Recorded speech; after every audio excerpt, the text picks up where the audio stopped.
오늘은 요한계시록 강해 58강을 시작하겠습니다. 이 대환란의 마지막 심판의 준비 단계입니다. 이 15장에서 하늘로부터 나타나는 다른 표적을 볼 수 있는데, 이것은 일곱 천사가 마지막으로 일곱 재앙을 가지고 오는 것을 볼 수 있습니다.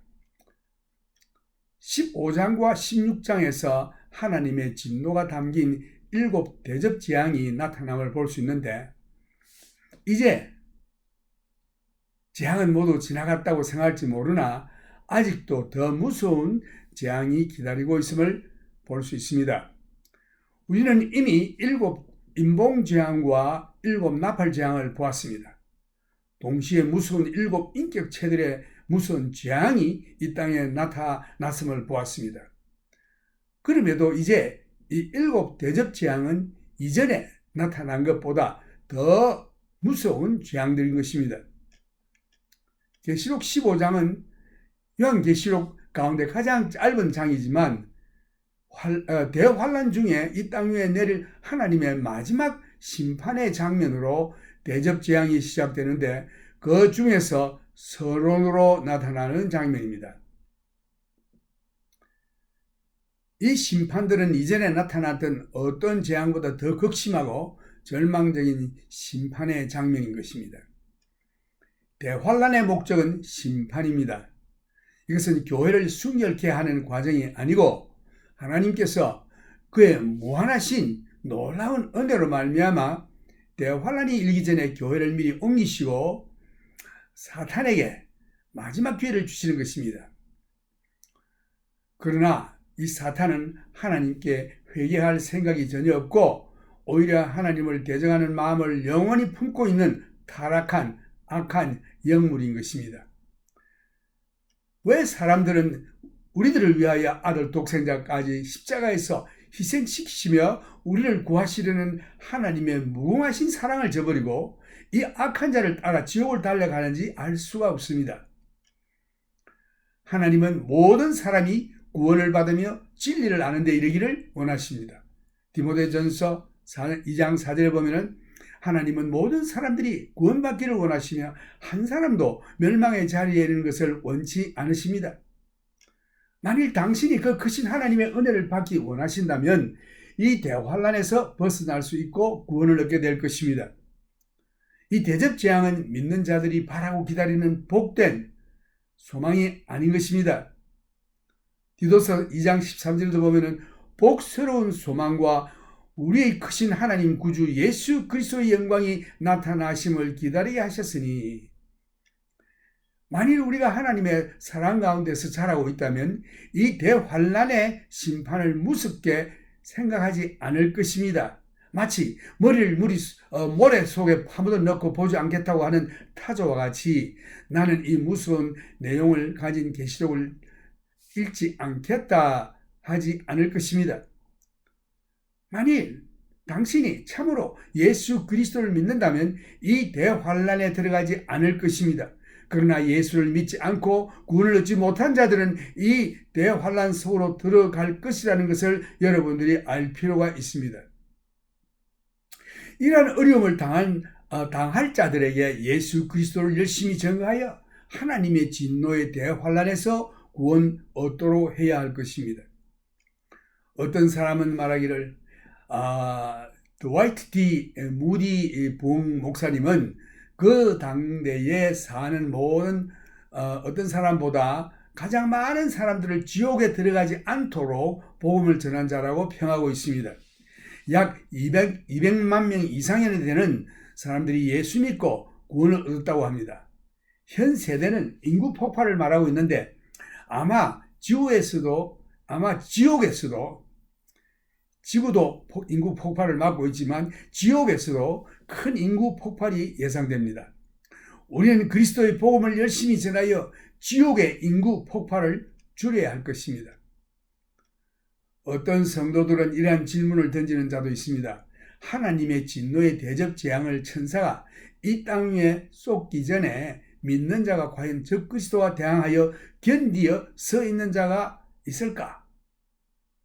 만일 이러한 질문에 요한계시록을 읽는 독자들의 마음에 흡족한 답을 주지 못하였다면 다음의 구절에서 그 답을 얻을 수가 있습니다.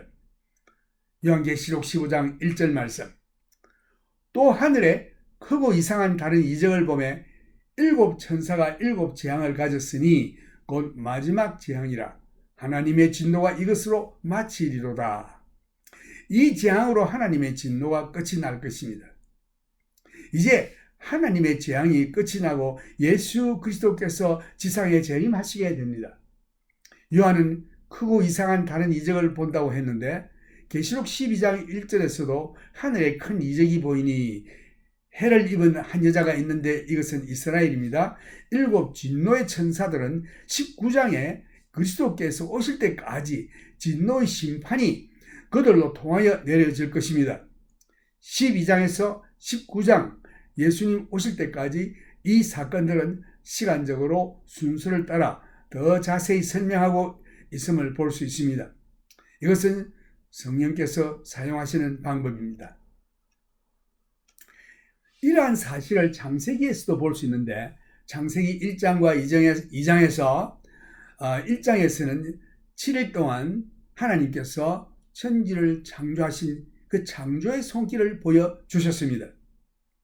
그러나 2장에서는 성령께서 하나님이 사람을 창조하는 일에 대해서 자세히 말씀하시고 계십니다.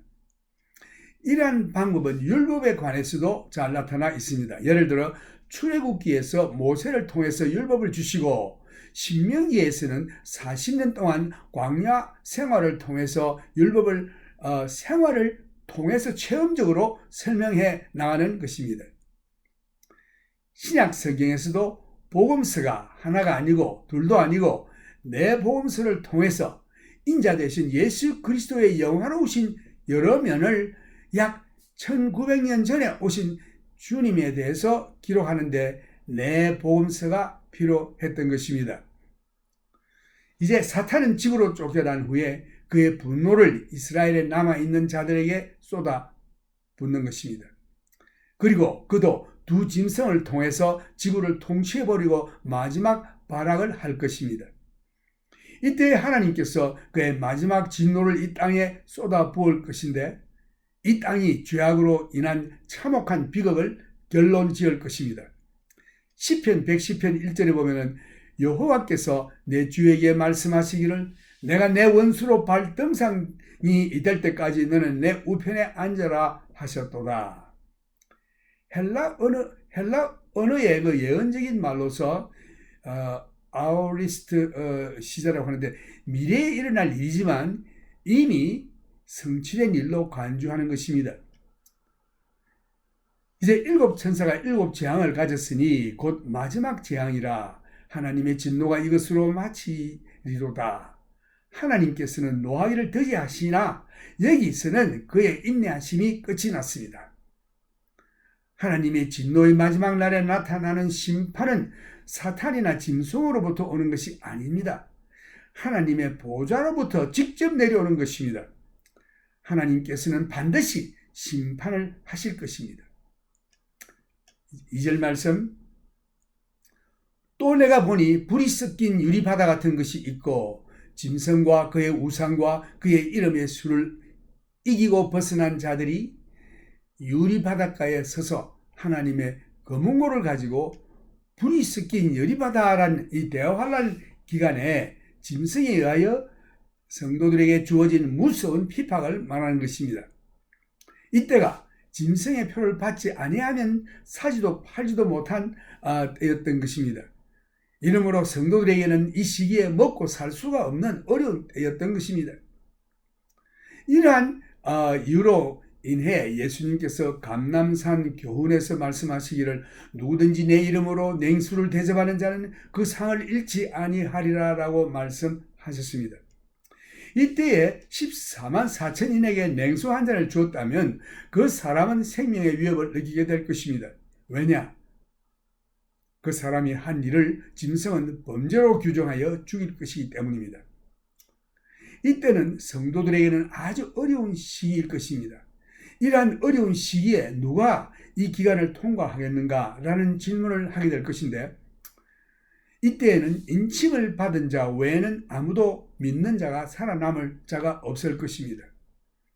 이때 많은 성도들이 순교를 당하게 될 것입니다. 짐작컨대 이때에 14만 4천인 인침을 받은 자 가운데서도 많은 사람들이 그리스도를 위해서 그들의 생명을 내어놓을 것입니다. 왜냐하면 그들은 죽기까지 그리스도를 믿는 믿음을 지키기 때문이었습니다. 우리가 다 보았듯이 14만 4천인 전원이 시온산에서 예수님과 함께 서 있는 것을 보았습니다. 이들은 하나님의 검은고를 가지고 그들의 노래를 불렀습니다. 오늘날 믿는다고 하는 그리스도인들은 어떤가? 우리는 대환란에 있지도 않고 우리는 대환란을 경험하지도 않을 것입니다.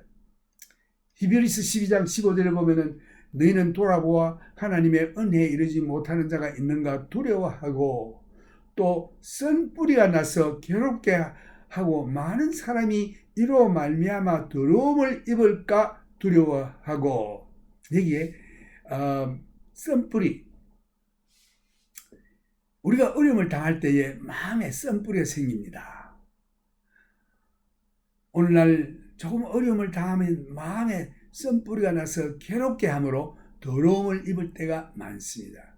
그래서 은혜에서 떨어질까 염려한다고 되어 있습니다. 쓴뿌리는 그리스도인의 생활을 망칠 수가 있습니다. 우리가 이러한 경우에 이르렀을 때에 이러한 쓴뿌리가 우리 마음에 자리 잡지 못하도록 기도해야 할 것입니다. 어떤 사람들은 하나님에 대해서 쓴뿌리를 가지고 있는 자가 있습니다. 왜 나에게는 이런 캔서가 생기느냐? 왜 나에게는 이런 병이 생기느냐? 왜 나에게는 이런 일들이 계속 생기느냐? 하면서 하나님께 그 책임을 돌리고 원망하는 자들이 있습니다. 이것은 그들이 결코 버리지 아니하는 그 하나님에 대한 원망, 쓴뿌리가 자리 잡고 있기 때문에 은혜를 받을 수가 없습니다. 그런데 여기에 이 무시무시한 대환난을 통과한 자들이 하늘에서 노래를 부르고 있다는 사실은 아주 놀라운 일입니다. 우리 믿는 성도들이 어려움을 당할 때에 그 어려움을 피하게 해달라고 혹은 또 우리가 어떤 기도의 제목을 정해놓고 기도를 할 때에 그 기도가 아직 응답되지 않고 있습니다. 그렇다고 해서 믿음에는 답을 받지 못했다는 말은 없습니다. 믿는 자에게는 능치 못함이 없느니라. 믿는 자에게는 반드시 이루어진다고 되어 있습니다. 또 기도할 때에 믿음으로 하라고 되어 있습니다. 의심하는 자는 아예 기도도 하지 말라고 되어 있습니다. 이는 바다의 출렁이는 가랑잎과 같이 아무런 그 목표가 없는 자. 그래서 이 기도와 믿음은 같이 가는 것입니다. 기도하는 자는 그 발이 반석 위에 서서 흔들리지 않습니다. 거칠은 폭풍 가운데서도 기도하는 자의 발은 흔들리지 않습니다. 번개와 천둥이 쳐도 요동치 않습니다. 어느 성도의 기도문을 보면은 기도하는 자는 그 기도가 전능자가 그의 기도를 들었다고 알고 있기 때문입니다. 기도하는 자는 외치기를 그 기도가 언젠가 어디서든지 그의 때에 이루어지기를 믿습니다. 기도는 아직 응답되지 않았습니다. 그러나 결코 하나님께서 그 기도를 듣지 않으셨다 말하지 마십시오. 하나님 들으셨습니다. 들으신 기도는 반드시 이루어집니다. 단지 내가 원하는 대로 원하는 시간에 그 응답이 되지 않았을 뿐, 그 기도는 내가 처음 기도하는 순간부터 이루기 시작하고 있습니다. 하나님께서는 착한 일을 내 속에서 시작하셨기 때문에 그가 끝낼 것입니다. 만일 내가 기도의 향이 꺼지지 않게 오르게만 한다면 하나님의 때에 하나님의 장소에서 그 기도가 반드시 이루어질 것입니다. 다니엘서도 보면은 이 다니엘이 벼옷을 입고 그 민족을 위해서 70년이라는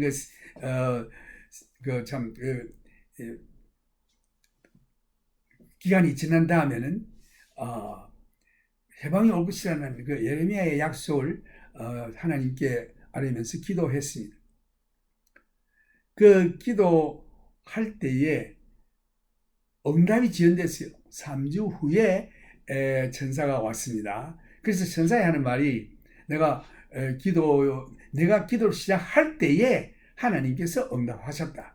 그래서 내가 응답을 가지고 오는 동안에 이 파사의 왕이 나의 길을 막아 내가 지금 늦어졌다. 이렇게 했습니다. 그래서 또 미가엘 천사가 와서 나를 풀어놓게 하여 왔다.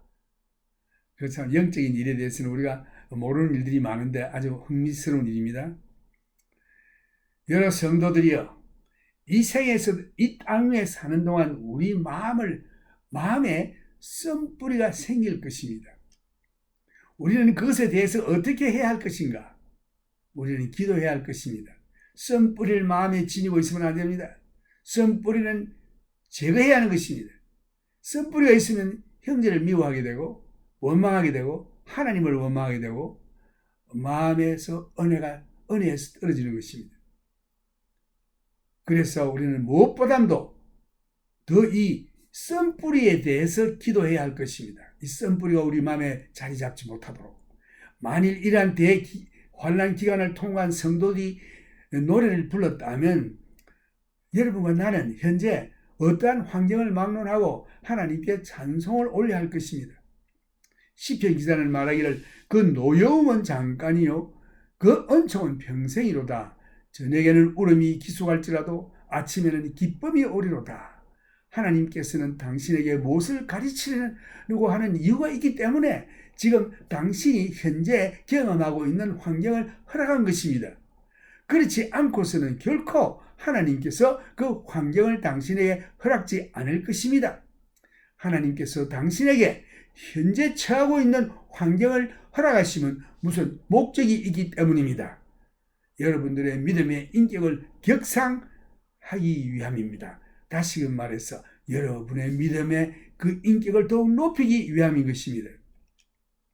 이럴 때에는 우리는 사탄의 함정에 빠지지 않도록 그리고 구원의 기쁨을 잃지 않도록 하나님께 기도해야 할 것입니다.